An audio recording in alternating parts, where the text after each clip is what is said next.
Hello friends, बहुत बहुत स्वागत है आप सभी का मेरे इस यूट्यूब चैनल में, जहां मैं आपको स्वास्थ्य संबंधित बहुत सारी जानकारियां देता हूं और बताता हूं ढेरों बीमारियों के बारे में। दोस्तों, आज हमारा टॉपिक बहुत ज़्यादा अहम होने वाला है।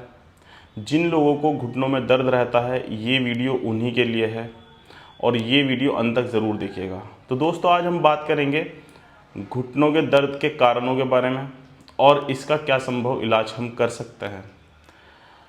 मेरा नाम है डॉक्टर फैसल इमामी, आपका अपना फैमिली डॉक्टर।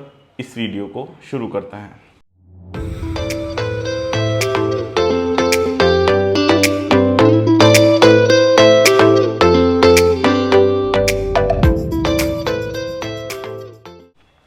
दोस्तों, सबसे पहले हम जान लेते हैं घुटनों के दर्द के कारणों के बारे में।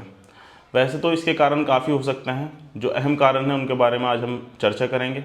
सबसे पहला कारण होता है दोस्तों अर्थराइटिस, नी ऑस्टियोआर्थराइटिस। दोस्तों, अर्थराइटिस जहाँ वर्ड आता है वहाँ पर हमें जान लेना चाहिए घुटनों में सूजन व स्वेलिंग का आना।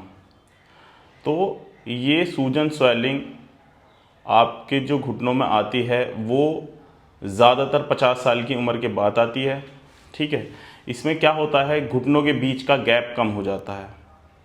घुटने में जो कुदरत ने गैप दिया है वो कम होने लगता है, जिससे बोन से बोन मिलने लगती है, हड्डी से हड्डी मिलने लगती है। और जो हमारा हड्डियों के जोड़ों में जो कार्टिलेज होता है, जो उसके बीच में हड्डियों के बीच में जो कार्टिलेज होता है, जो ग्रीस होती है, वो घिसने लगती है और वो वहाँ से ख़त्म हो जाती है, जिससे हमारे घुटने, अगर हम उकड़ू बैठेंगे या बैठने या उठने का काम करेंगे तो वो आपस में हड्डियाँ मिलेंगी और उससे जो घर्षण घिसाव पैदा होगा, जो जो हड्डी से हड्डी टकराने से जो दर्द पैदा होगा, उसमें बहुत तकलीफ़ होती है। तो दोस्तों, ये ज़्यादातर नेचुरली 50 साल की उम्र के बाद होता है। और इसका एक कारण और है ओवरवेट। अगर ये 50 साल से पहले है तो उन लोगों में ज़्यादा होता है जिनका वज़न ज़्यादा होता है। वज़न ज़्यादा होने की वजह से इनके घुटनों पर बहुत ज़्यादा लोड रहता है। लोड होने की वजह से गैप कम होता है और कार्टिलेज घिसता है।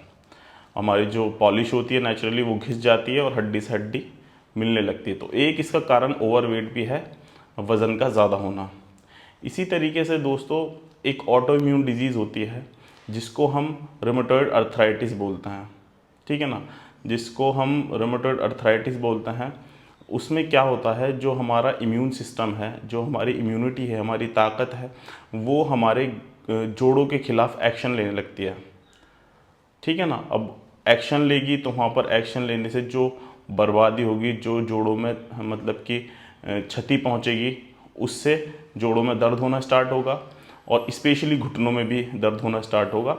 तो ये भी एक कारण है ऑटो इम्यून डिजीज़, जिसको हम ऑस्टियोआर्थराइटिस बोलते हैं, उससे भी हमारे घुटनों में दर्द होता है।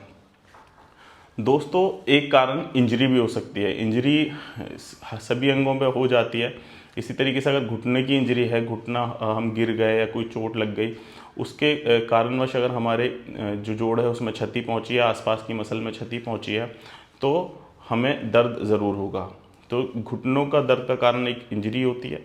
तो हम रिपीट करते हैं। सबसे पहली चीज़, उम्र के चलते ऑस्टियोआर्थराइटिस होना, घुटनों का गैप कम होना, उसकी वजह से दर्द होता है। नंबर 2, अगर आपका वज़न बहुत ज़्यादा है और उम्र भी ज़्यादा नहीं है, उससे भी आपके घुटनों में दर्द हो सकता है, क्योंकि सारा वज़न जो हमारे बॉडी का होता है वो घुटनों पर होता है। नंबर 3, ऑटो इम्यून डिजीज़, जिसको हम जो है रूमेटॉइड अर्थराइटिस बोलते हैं, जो हमारी ऑटो इम्यून डिजीज़ है, उसकी वजह से भी घुटनों में दर्द होता है। और चौथा, इंजरी की वजह से। ये बहुत अहम कारण है, इनका जानना आपके लिए बहुत ज़रूरी है। तो अब इससे हम कैसे बच सकते हैं, इस दर्द से, घुटनों के दर्द से हम कैसे बचे रह सकते हैं, उसके बारे में चर्चा कर लेते हैं। दोस्तों, अगर आपका वज़न कम नहीं हो रहा है, बहुत ज़्यादा है, तो आपको वज़न कम करने की ज़रूरत है, आपको एक्सरसाइज करने की ज़रूरत है, आपको योगा करने की ज़रूरत है और अपनी डाइट बैलेंस करने की ज़रूरत है। तो दोस्तों, सबसे पहली चीज़ तो आपको अपना वज़न कम करना ही होगा। अगर आप अपना वज़न 10 से 15 या 20% कम कर लेंगे तो आपके घुटनों का लोड कम होगा। और वज़न कैसे कम होगा, आपको रनिंग करनी पड़ेगी। रनिंग फास्ट ना करें, इससे आपको और घुटने में दर्द होगा। शुरुआत करें, ठीक है, व्यायाम करें और जी अपनी डाइट को लिमिट कर दें, कार्बोहाइड्रेट को बहुत लो कर दें, मीठा बंद कर दें, ठीक है, नमक को कम कर दें। तो इससे आपको वेट लॉस करने में मदद मिलेगी। एक चीज़ तो हो गई ये, आपको वज़न कम करना है। नंबर 2, आपको अपना लाइफस्टाइल चेंज करना पड़ेगा। आप अपनी डाइट में मॉडिफिकेशन कर सकते हैं। मॉडिफिकेशन मतलब आपको कैल्शियम रिच डाइट लेनी है। कैल्शियम रिच डाइट के लिए आपको दूध का सेवन करना है, मिल्क प्रोडक्ट का सेवन करना है, पनीर, दही, ये सब चीज़ें लेनी है जिनमें कैल्शियम बहुत ज़्यादा मात्रा में होता है। और आपको ग्रीन लीफी वेजिटेबल्स जैसे कि ब्रोकली, पालक, इनमें बहुत रिच मात्रा में जो है, बीन्स, इनमें बहुत रिच मात्रा में कैल्शियम होता है। आपको इसका सेवन करना है। और आपको धूप में बैठना है। आपको विटामिन डी बहुत ज़रूरी है आपको लेना। तो आपको 1 से 1.5 घंटे धूप में ही बैठना है, जिससे आपका जो कैल्शियम आप ले रहे हैं वो सिंथेसाइज हो पाए, ठीक है, वो डाइजेस्ट हो पाए। तो दोस्तों, विटामिन डी और कैल्शियम रिच फूड लें, उससे भी आपका जोड़ों का दर्द कम होगा। और दोस्तों, अगर आपकी उम्र 50 से ज़्यादा है, 60 से ज़्यादा है और आपके घुटनों में दर्द रहता है तो उकड़ू बैठना अवॉइड करें, उकड़ू ना बैठें। अगर आप नमाज़ पढ़ते हैं तो नमाज़ कुर्सी पे बैठ करके पढ़ें। अगर आप हिंदी टॉयलेट यूज़ करते हैं, आपको इंग्लिश कमोड यूज़ करना चाहिए, ठीक है, जिससे आप उकड़ू ना बैठ पाएँ और आपकी घुटने बिल्कुल सेफ रहें। अगर आप उकड़ू बैठते हैं तो उससे इंजरी ज़्यादा होती है।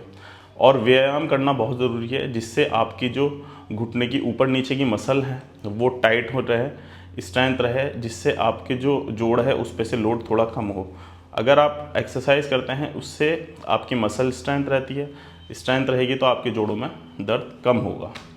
तो दोस्तों, इन सब चीज़ों की ज़रूरत होती है, ये सब चीज़ आपको करनी बहुत ज़रूरी है। और कैल्शियम और विटामिन डी रिच फूड आप लें। और अगर इनसे भी आपको नहीं कुछ बन पाता तो तब जा कर के मेडिकेशन की तरफ जाए। एक अच्छे ऑस्टो जो तुम्हारा सर्जन होते हैं तो उनको जा कर के दिखाएं। उनसे अगर वो नी रिप्लेसमेंट की बात करें तो नी रिप्लेसमेंट कराएं, ठीक है। अगर मेडिकेशन से हो सकता है तो मेडिकेशन से कराएं। घर पर रह करके तो आप व्यायाम, डाइट और कैल्शियम रिच फूड से अपनी इस चीज़ को रिकवर कर सकते हैं। आशा करता हूँ दोस्तों आपको ये वीडियो बहुत पसंद आई हो। अगर पसंद आई हो तो मेरे चैनल को सब्सक्राइब करना ना भूलिएगा, वीडियो को लाइक करना ना भूलिएगा और बेल आइकन को दबा दीजिएगा। मिलते हैं अगली वीडियो में। शुक्रिया, हेल्दी रहें, धन्यवाद।